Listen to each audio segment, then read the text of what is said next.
Une délégation de la MONUSCO conduite par son chef James Swan s'est rendue au camp de Mubambiro pour rencontrer deux femmes et des enfants qui ont fui l'emprise de FDLR, ces civils dont certains ont passé plusieurs années dans les rangs ou sous les contrôles de ces groupes armés actifs dans l'Est de la République démocratique du Congo, vivaient dans une dépendance totale. Le FDLR sont un groupe composé d'éléments liés au génocide contre les Tutsis au Rwanda en 1994, un événement tragique ayant causé de centaines de milliers de morts. Lors de cette visite, James Swan a échangé directement avec ces femmes et enfants afin de s'enquérir de leurs conditions de vie et de leurs aspirations. Il a souligné que le retour de la paix dans cette région ne pourra pas reposer uniquement sur des opérations militaires, mais doit passer par le désarmement, la démobilisation et la réintégration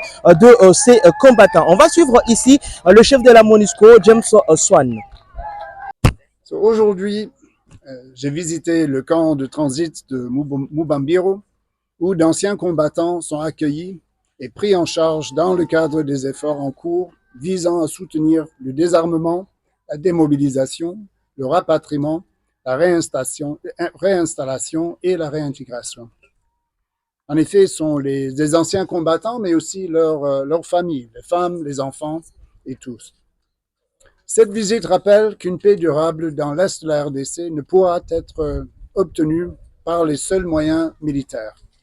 Elle exige aussi des voies crédibles pour permettre à ceux qui déposent les armes de retourner à la vie civile et de se réinsérer dans leur communauté, dans la dignité et la sécurité. Ok, c'est juste une minute d'abord pour remercier en effet tous qui s'occupent en effet de ce dossier très important, c'est-à-dire le départ des FDLR de la brousse et le rapatriement de ceux qui sont prêts à rentrer dans leur propre pays. Et je voudrais souligner que, en effet, cette question, le dossier FDLR reste une priorité pour la MONUSCO, pour la communauté internationale. C'est souligné dans les résolutions du Conseil de sécurité. On ne peut pas oublier l'importance de ce dossier FDLR. Et je remercie encore une fois nos collègues, les partenaires ici, les partenaires congolais, qui continuent à travailler pour qu'on réalise les objectifs de trouver des solutions pour les FDLR. Et juste pour conclure, le message qui ressort de Mubambiro, là où nous sommes actuellement, le message est très clair. Chaque ex-combattant qui renonce à la lutte armée représente un pas de plus loin de la violence. Et chaque communauté qui reçoit un soutien concret représente un pas de plus vers la paix. La MONUSCO continuera d'appuyer les efforts visant à réduire la menace posée par les groupes armés, à protéger les civils et à créer les conditions d'un avenir plus stable et plus pacifique dans l'Est de la RDC. De leur côté, plusieurs ex-combattants et femmes associées au FDLR ont exprimé leur joie et leur soulagement. Ils ont remercié la MONUSCO pour leurs efforts fournis en vue de leur répatriement volontaire vers le Rwanda. Certains ont affirmé leur volonté de participer à la reconstruction de leur pays et de contribuer activement à la consolidation de la paix. On va suivre ici tour à tour ces ex-combattants et enfants de FDLR. Ni furaha sana juu tulifika hapa na tuko mubaya sana, hali na ni ya mubaya, magonjwa make tuko na hali ya mubaya me hapa antuka. C'est une grande joie pour nous aujourd'hui. Nous sommes arrivés ici dans un état très difficile, avec des maladies et beaucoup de souffrances. Mais maintenant, nous allons mieux. Nos enfants mangent à leur faim, ils vivent dans de bonnes conditions et n'ont plus de problèmes. Nous avons l'impression d'être enfants chez nous. Pour ma part, j'étais premier sergent et mon mari était colonel.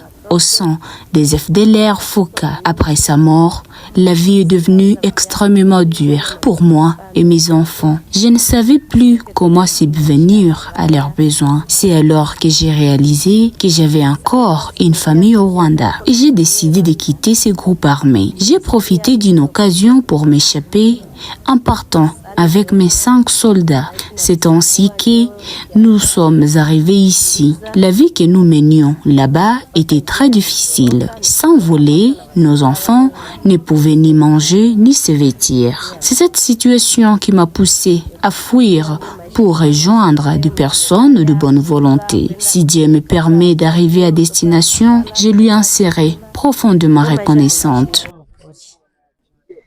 Choche kiliacha mimi nasema niingie kwanza kwenye watu wazima kwanza kwevako. Hivi Mungu akinisaidia mimi nafika kwenye niko naenda nayo tunashukuru Mungu.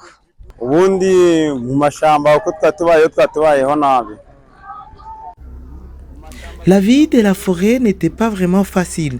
Si je me suis retrouvé là-bas, c'est parce que mon père était militaire au sein de FDLR Foka et ma mère était enceinte de moi lorsqu'il vivait déjà dans ce milieu. Je suis donc né et j'ai grandi en sachant que mon père faisait partie de ce groupe armé. Après sa mort, j'ai rapidement compris que cette vie n'était pas faite pour moi. J'ai alors essayé de me fondre parmi la population civile pour m'éloigner de ces milliers. Mais lorsque le FDLR ont commencé à nous pourchasser, j'ai réalisé que je ne pourrais pas continuer ainsi. C'est ce qui m'a poussé à prendre la décision de rentrer chez moi au Rwanda.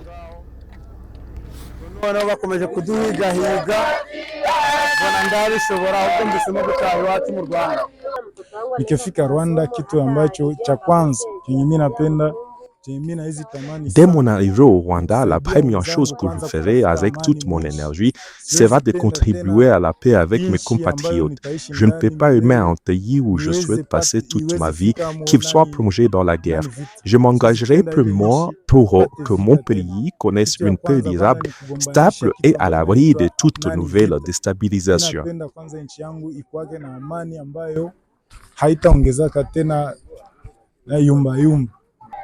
Cette visite s'inscrit dans le cadre des opérations des rapatriements des ex-combattants et de leurs dépendants, un processus essentiel pour réduire l'influence des groupes armés et favoriser une stabilisation ou encore une stabilité durable dans l'Est de la République démocratique du Congo. Je suis Zungu Chema, lui, pour les comptes de Voice of Kivu à Mubambiro.